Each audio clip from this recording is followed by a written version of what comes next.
The Seattle Mariners are rolling, and they might not be doing it in the prettiest way possible, in the fanciest way possible, but they have the biggest lead of any division in baseball right now.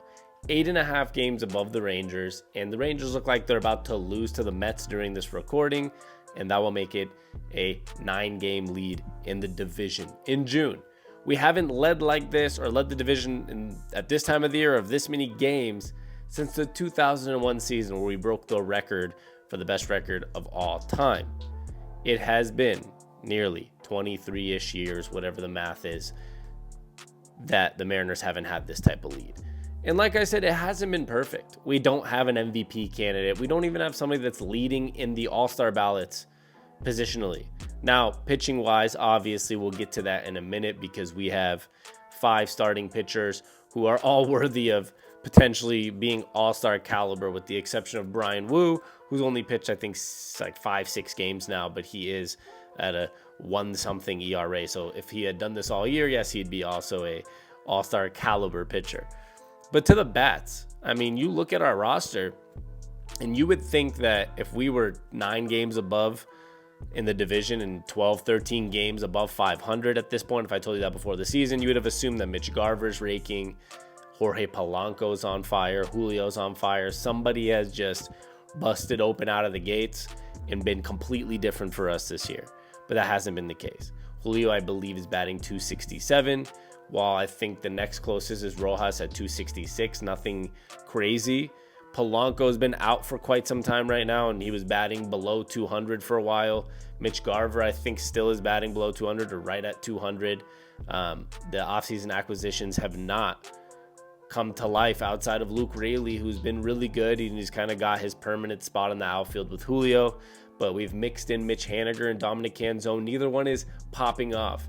Ty France is actually having a decent year, but also not popping off, and he is also hurt right now, where Tyler Locklear is in there, and he's actually doing okay. You know, he has 2 big home runs and playing okay baseball out there, but nothing spectacular. He didn't come out of the gate batting 300, but he is playing good baseball, so I'm not hating on that. But I'm talking about the all-year performance, guys.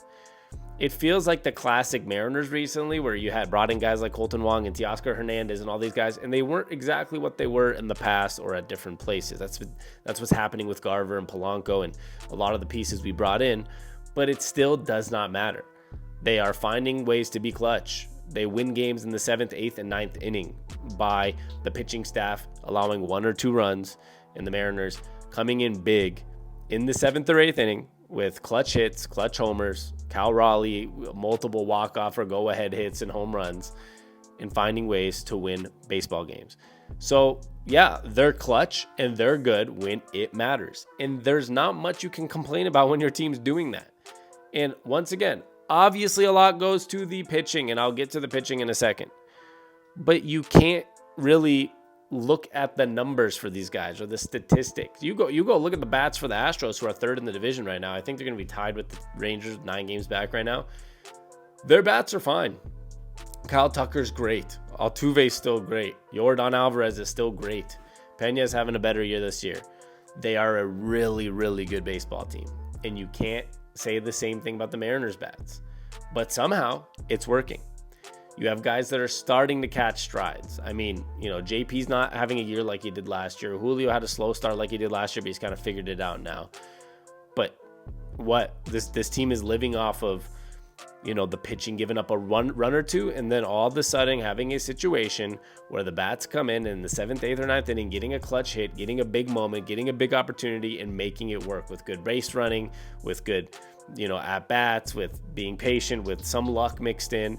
You look at the way they swept the Rangers. They had 2 runs on wild pitches. I know they won 5-0 yesterday, but it was 2 runs on wild pitches and things hitting the backstop, which you can't complain about. Sometimes it's better to be lucky than it is to be really good. And that's very relevant in sports. It's not always about being better than everybody else, numbers-wise or statistically, especially in the game of baseball. Sometimes luck is involved, and it's a whole team effort. And that's where you get to the pitching.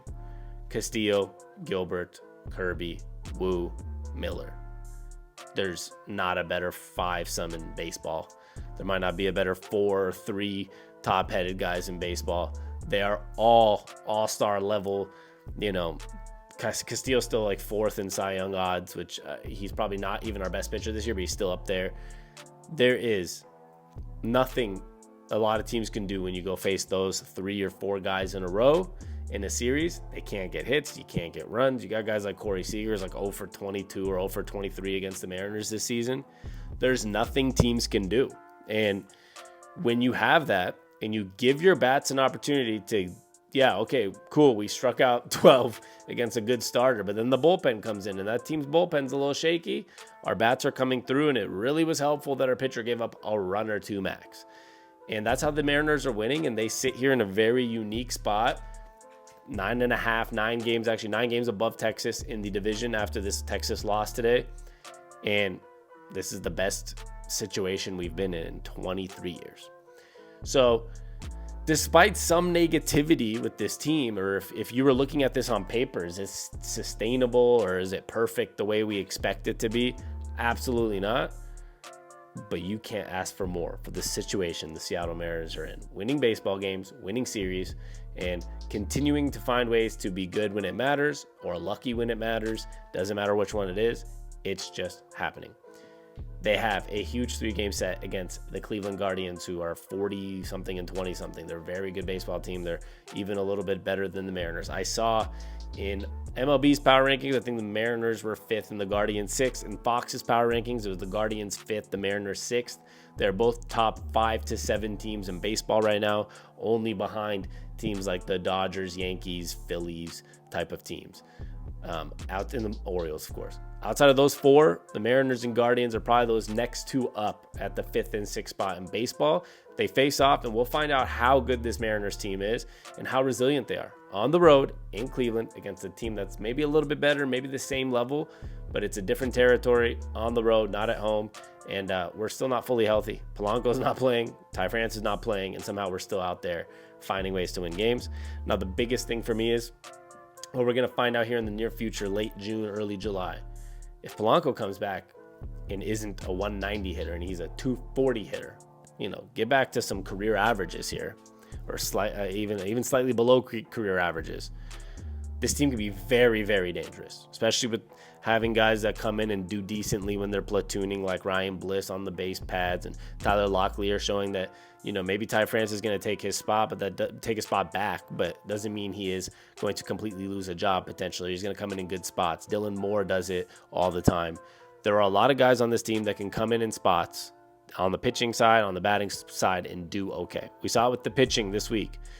The Mariners playing the White Sox. This is the one game they lost, but Hancock came in and did a great job. They brought him in to rest the starters so they could go whatever it was. I think it was Gilbert, Kirby, and Castillo against the Rangers and swept that series. We even have a 6th pitcher who can do spots and give up only 2 or 3 runs. This team is phenomenal. The way it's built is not meant to be perfect statistically, but to be really good in situations where it matters. And that's what they're doing. They keep rolling, and let's win this division and let's make this a fun year.